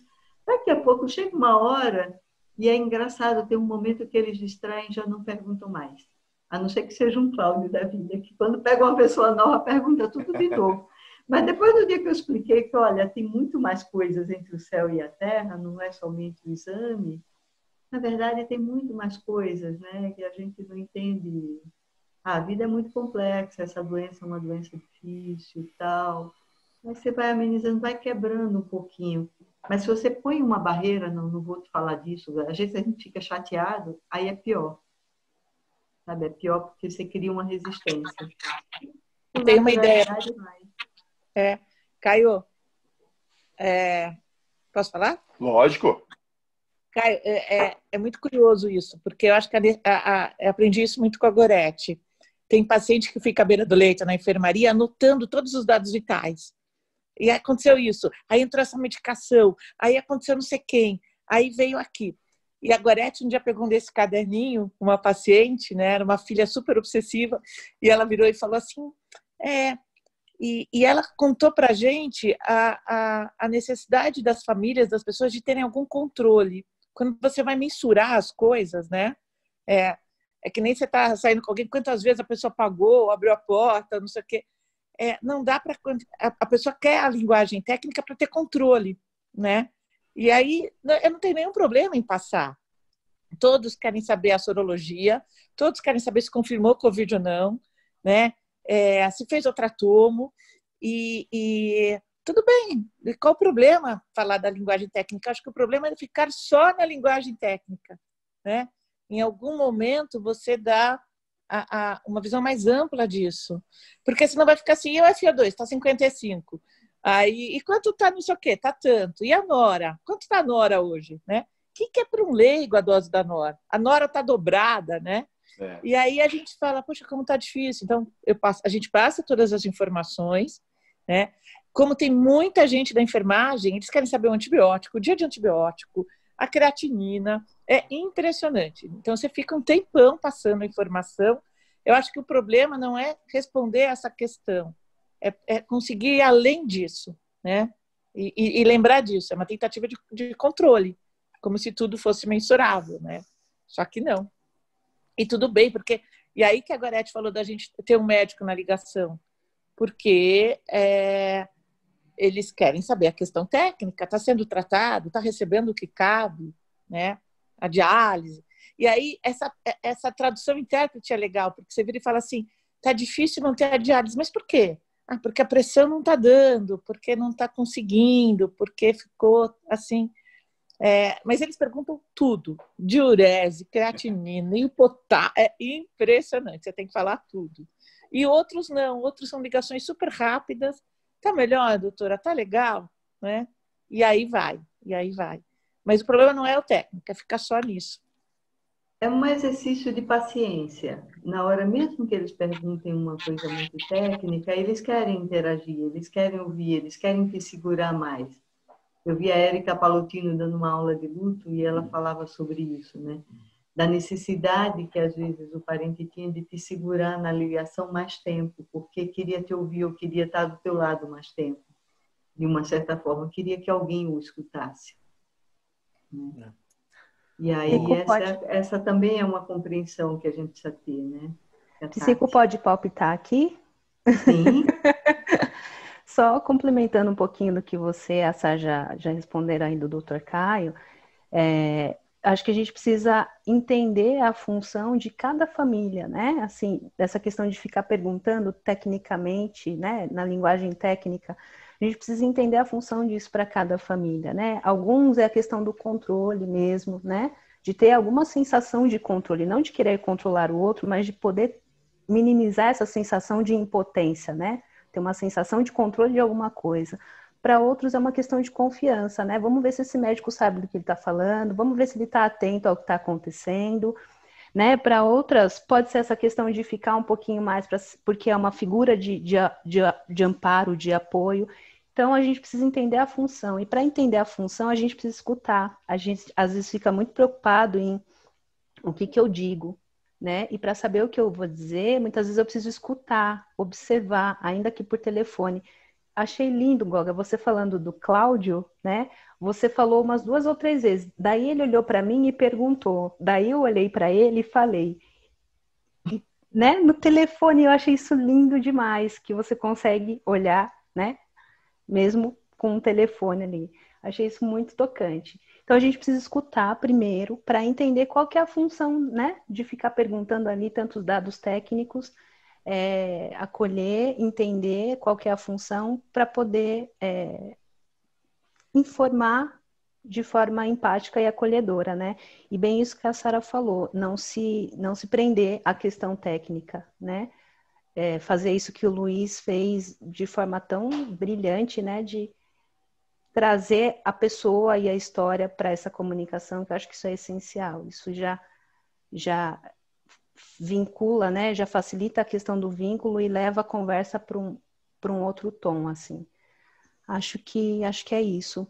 Eu posso só aproveitar, a Sara falou de um caso que deixou ela angustiada. Eu sempre gosto de falar quando eu falo com médicos, né, conversas assim, de que a gente precisa acolher o outro, mas antes a gente precisa se acolher também, né? E tudo bem, de repente, naquele dia a gente não tá legal, de repente o outro escutou de um outro jeito mesmo, porque tem o outro lado, né? Então a gente não precisa tomar tudo para si, a gente não precisa ser perfeito, a gente não precisa acertar sempre, a gente não precisa agradar sempre, né? A gente precisa aprender a se acolher também, se cobrar menos, muitas vezes. É claro que a gente precisa observar se a gente pode melhorar alguma questão e tal, mas não num tom de autocobrança, né? Tão severa, quase sempre. Acho que é isso, acho que eu já falei demais, era só para complementar mesmo. Muito obrigado, Goretti, Sara, Tatiana, obrigado pela complementação. Realmente para a gente é algo novo, algo difícil de lidar com esses termos técnicos, realmente. E outra pergunta que veio da Ellen foi um outro detalhe muito interessante, que na verdade a sequência de comunicação que foi feita com os pacientes Covid foi muito legal, porque é o meu paciente e eu comunico com ele. Às vezes, como a gente trabalha com plantões, então um plantonista fala uma coisa um dia e é um estado de paciente que está no dia, às vezes é verdade o que ele falou naquele dia, e no outro dia esse paciente piorou, é como vocês falam. A rapidez que as coisas mudam dentro de uma unidade de terapia intensiva é assim, assustadora. Pode estar muito bem, pode estar muito mal, e muito mal, pode estar muito bem. E aí, às vezes, fica aquela situação em que você dá uma notícia para esse paciente e o colega seguinte vai dar uma notícia pior e ele vira o crápula, né? Então, existe essa sensação em muitos colegas, em mim também, obviamente, e na hora que a gente vai conversar, a gente dá uma notícia que não é a ideal, que ele recebeu uma notícia melhor antes. E como a gente consegue lidar com isso?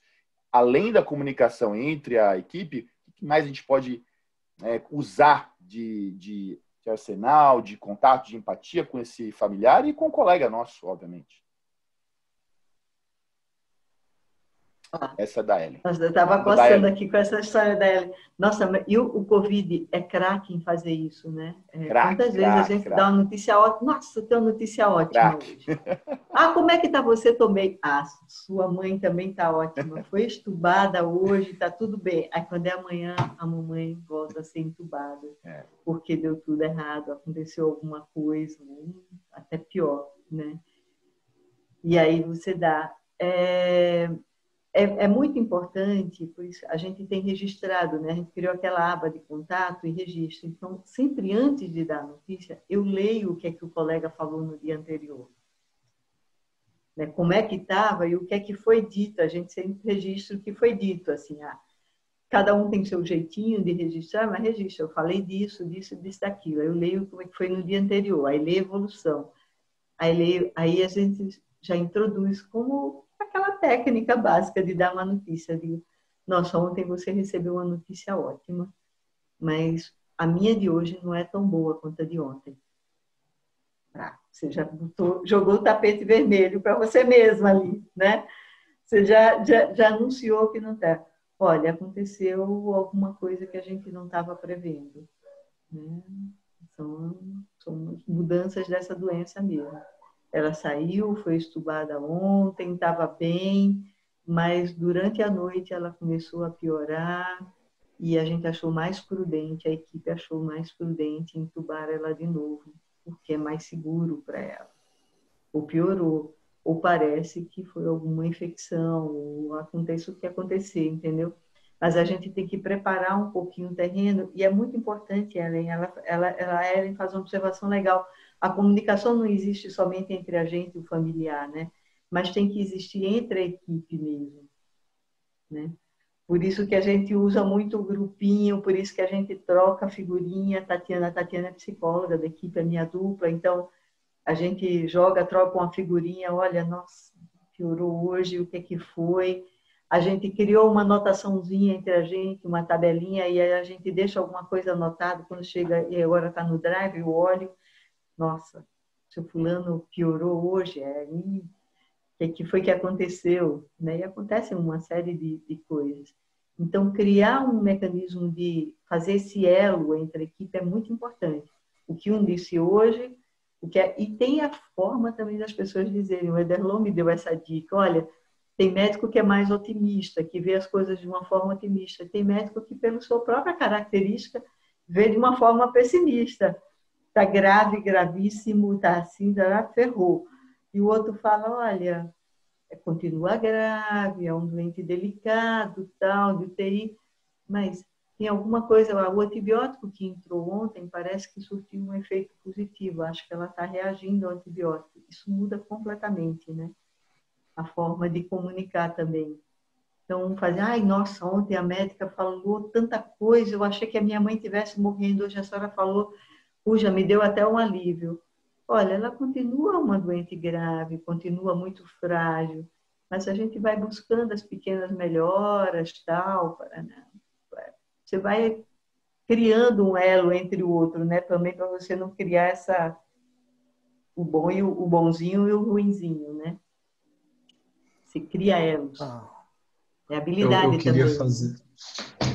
Eu queria primeiro parabenizar vocês, porque realmente muito bacana o trabalho. Vocês não têm ideia de quanto isso tem auxiliado a gente no nosso dia a dia e de quão bom é saber que a gente pode contar com vocês para essa comunicação efetiva. Então, assim, a todos os envolvidos de verdade, assim, do fundo do coração, acho que eu falo por toda a equipe, né, meu muito obrigado, nosso muito obrigado.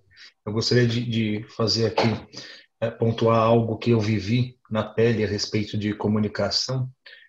Minha sobrinha, com 7 anos de idade, teve o diagnóstico de um meduloblastoma, um tumor cerebral. E aí minha irmã conseguiu, graças a Deus, encaixá-la no GRAAC para uma cirurgia às pressas, de urgência. E o neurocirurgião muito famoso, muito conhecido, enfim, um cara de fato excepcional, fora da curva, operou minha sobrinha, algo como 5 horas de cirurgia, e disse à minha irmã, olha, fique tranquila, eu ressequei tudo, foi um sucesso, foi maravilhoso, está tudo bem. E aí minha irmã me ligou, eu estava na França, minha irmã me ligou muito feliz, disse, olha, o neurocirurgião me falou que foi um sucesso, que está tudo bem, e agora a Yasmin deve estar livre desse tumor, porque ele tem quase certeza que ressecou tudo. E aí minha irmã falou, eu vou vê-la. E se depara com a filha hemiparética, entubada, com uma paralisia facial. É desesperador. E graças a Deus hoje minha sobrinha está bem, ela está reabilitada, ela está otimamente bem, ela é 100% independente. Mas eu acho que é importante a gente entender que muitas vezes a gente como médico se preocupa em um resultado final, que é a cura clínica, é a mortalidade intra-hospitalar, é a alta da unidade de terapia intensiva. Mas a gente não se preocupa muito com o resultado final após 12 meses, após 6 meses, ou com o que o familiar vai encontrar depois de ter ali o seu familiar internado por 30 dias. Eu não sei se essas pessoas com as quais a gente se comunica, né, estão preparadas para encontrar um paciente com polineuropatia, com dificuldades de levantar a própria mão, de se alimentar sozinho, alguém que pode não voltar a deambular, ou que pode ficar dependente de oxigênio e que, por mais que tenha saído da Covid, possa receber a alta hospitalar ainda com uma doença terminal, ainda em terminalidade ou com perda das suas funções. Então, só as particularidades da comunicação para esses grupos de paciente que vão perder funcionalidade e preparar as famílias para o que eles vão encontrar é uma coisa que eu acho que deveria ser, não sei se existe um plano para isso, mas talvez seja algo a ser discutido em maior profundidade.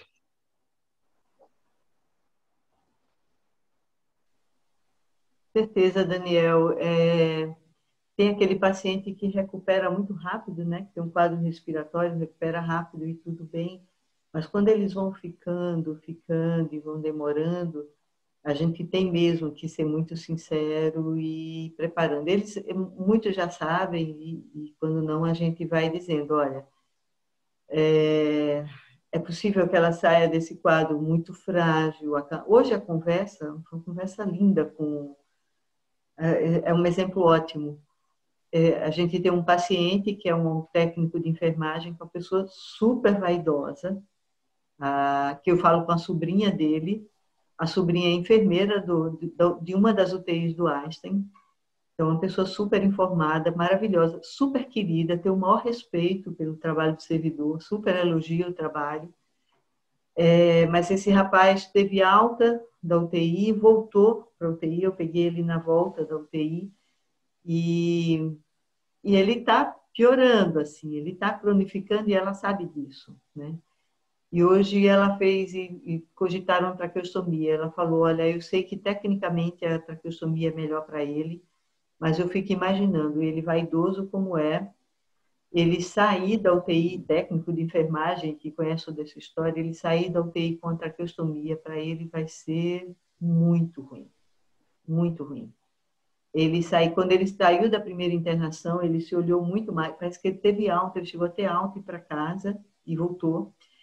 E ele falou, olha, eu estou muito magro, sarcopênico mesmo, tinha perdido massa muscular, ele estava apavorado com isso, falando em suicídio, falando em morrer, falando que preferia morrer a voltar ao hospital, a voltar ao UTI, e ele voltou ao UTI, voltou a ser entubado, e ele falou, eu não sei o que vai ser dele quando sair.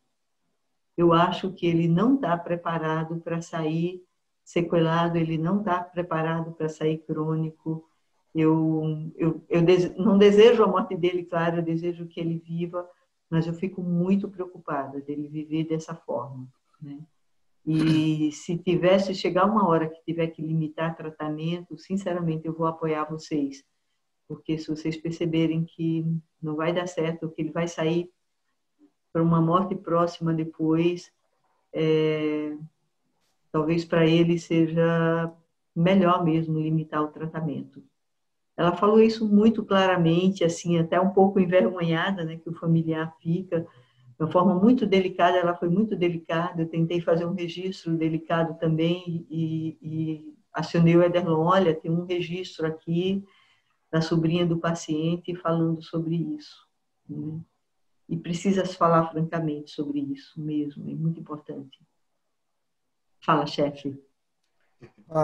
Gorete, Sara e Tatiana, toda a turma aí que fez esse trabalho muito importante para nós, como o Daniel já comentou. Tem sido um período muito grande de aprendizado. A cada dia a gente tem uma coisa nova para aprender. E apesar de todas as nossas angústias, e a gente sempre fica querendo fazer o melhor, comunicação, o que importa é o resultado final, é como isso é recebido do outro lado. E nós temos tido aí um exemplo muito claro de que as coisas têm sido recebidas do outro lado muito bem. Apesar de estar vivendo uma situação catastrófica, com famílias sendo destruídas por uma doença horrorosa, a gente tem visto de uma maneira geral que as famílias têm sido muito bem acolhidas, porque o sentimento delas de gratidão, seja quando as coisas vão bem, seja quando as coisas vão mal, a gente não costuma ver habitualmente no nosso dia a dia. Depois de mais de 30 anos de terapia intensiva, a gente já tem uma coisa assim muito clara, que é muito engraçado, que a gratidão das famílias é muito mais intensa quando eles perdem um ente querido do que quando a gente consegue mandar de volta para casa. E isso é um sentimento que a gente habitualmente tem na terapia intensiva já no dia a dia. Mas a gente nunca viveu isso de maneira tão intensa, um número tão grande de pacientes tão graves, com uma necessidade de acolhimento de todos de uma maneira tão intensa. E acho que a gente só tem conseguido isso Graças a um trabalho de equipe, onde cada um ajuda da maneira que pode, cada um contribui da maneira como sabe contribuir, eu acho que esse vai ser o grande legado dessa pandemia. Eu acho que, passando isso, vai ser difícil até para a gente se relacionar com as famílias sozinhos de novo, sem vocês por perto ajudando a gente e nos apoiando. Acho que vai ter que ser um novo aprendizado. Mas, enfim, eu acho que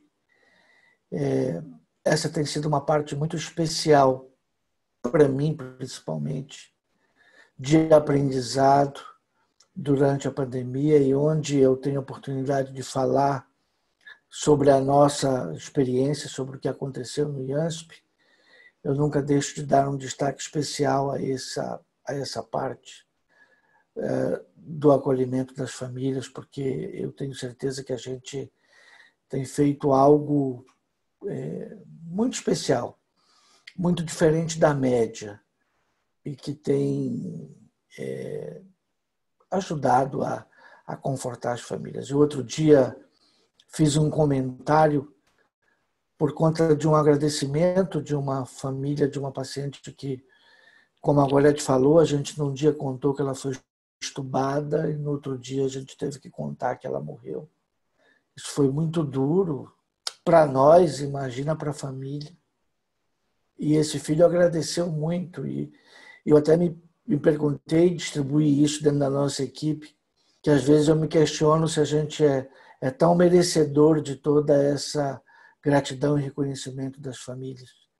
E isso é muito bacana, e isso eu acho que é muito por conta dessa interface que vocês têm feito de uma maneira sensacional, e que tem sido muito importante para nós, e uma coisa que vocês têm feito, com certeza, muito melhor do que nós conseguiríamos fazer, mesmo que a gente tivesse perna para isso, perna que nós não temos.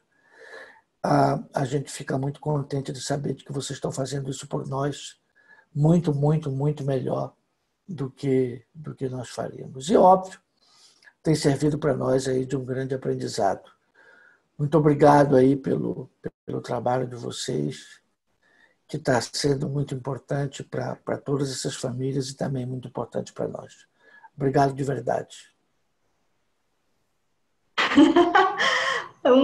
Uma coisa legal, Ederlon, acho que foi o aprendizado maior da pandemia, eu acho que foi para a gente também, essa possibilidade do hospital, da interseção entre áreas. Eu acho que o que aconteceu com o hospital, eu noto, assim, acho que a terapia intensiva, a geriatria, a infectologia, o cuidado paliativo, parece que a gente fez meio um clã no hospital, né? Assim, a gente fez um certo complô, assim, a gente conseguiu trabalhar junto, isso foi muito legal. E mais as áreas, as outras profissões, né? As áreas muito profissionais, e aí todos os profissionais dessas áreas, a psicologia chegou junto, a fisioterapia chegou junto, a enfermagem chegou junto. A TO, terapia ocupacional, nossa, brilhante nessa história, né? Com 3 meninas somente, assim. Então, foi um exercício mesmo da gente trabalhar junto, e que foi super enriquecedor, né? Tem sido muito enriquecedor. Eu acho que foi o grande ganho da pandemia. Eu acho que... E a gente ter a oportunidade de chegar junto, né, fazer parte desse bloco, nossa, para a gente tem sido super. O que a gente aprendeu, né, nesse tempo, a gente ficou tirando sarro, né? Assim, eu digo, pô, vamos sair daqui intensivista já, qualquer hora dessa.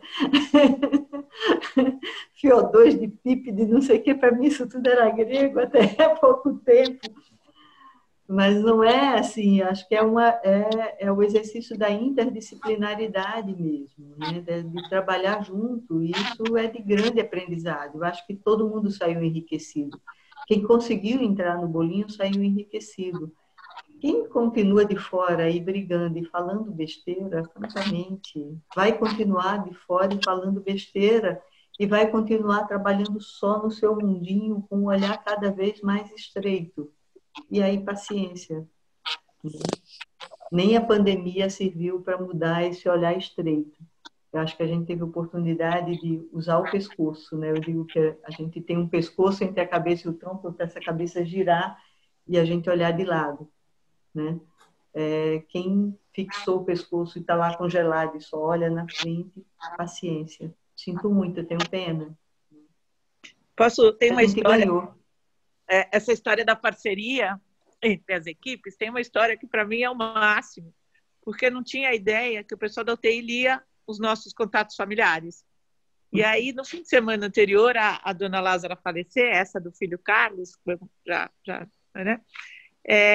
Ele estava acostumado com a Gorete ligar, e aí chegou no fim de semana. E quando eu ligo, as pessoas atendem e falam, quer dizer, doutora Gorete? Eu falei, não, olha, eu dei folga para a Gorete, né? Quem sou eu? Eu falei, Gorete está de folga hoje.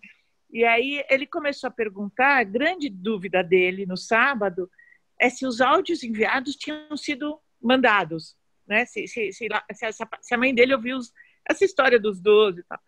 E aí eu deixei, eu escrevi no contato familiar, olha, o Carlos questiona que os áudios, se ela está bem, se não sei o quê, se os áudios forem escutados.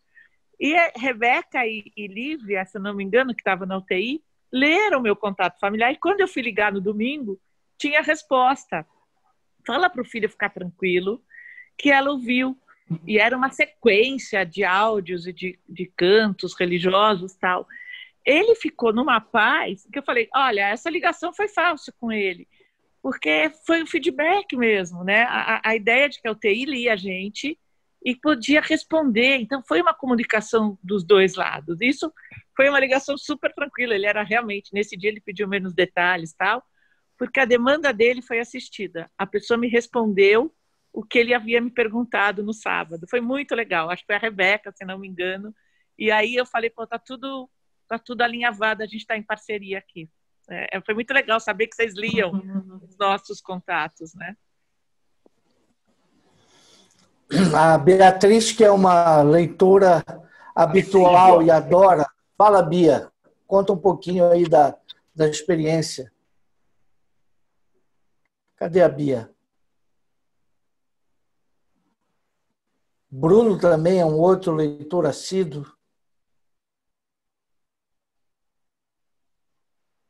Acho que a Bia não está mais por aqui. Não, acho que não. Alguém quer dar um pouquinho um depoimento? Lívia, você que estava nesse final de semana junto com a Rebeca.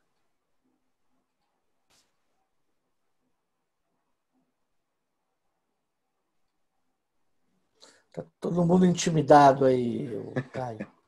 Mas é fundamental. Eu acho que aquela aba que foi colocada de contato familiar é algo que foi um ganho muito importante para a gente, principalmente até para a gente, às vezes você está no plantão, você não sabe, não conhece o caso, precisa comunicar um óbito do paciente, você vai ler aquela aba. Aquilo lá te dá uma base muito maior para poder abordar.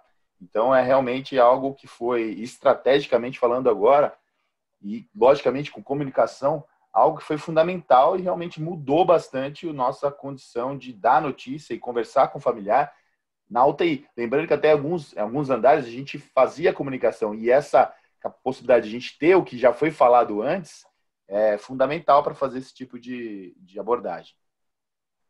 Caio, 23 horas, o papo tá bom. Tá no horário, hein? No horário. É dia de branco. Agradecer aí a participação de todos. Semana que vem tem mais, nossa programação está bem bacana. E eu sempre insisto, pessoal, nós não podemos deixar passar a oportunidade de aprender com essa doença. E essas reuniões são muito importantes nesse sentido, para que a gente possa reforçar aí o aprendizado no manejo da pandemia. Boa noite aí para todo mundo, pessoal.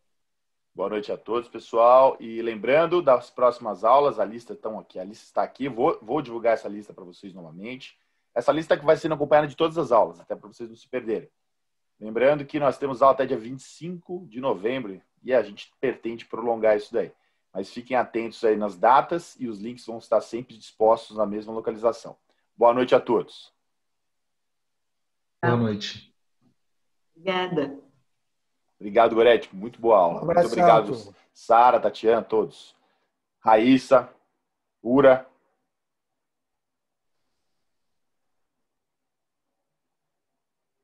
Boa noite. Boa noite. Boa noite, boa noite.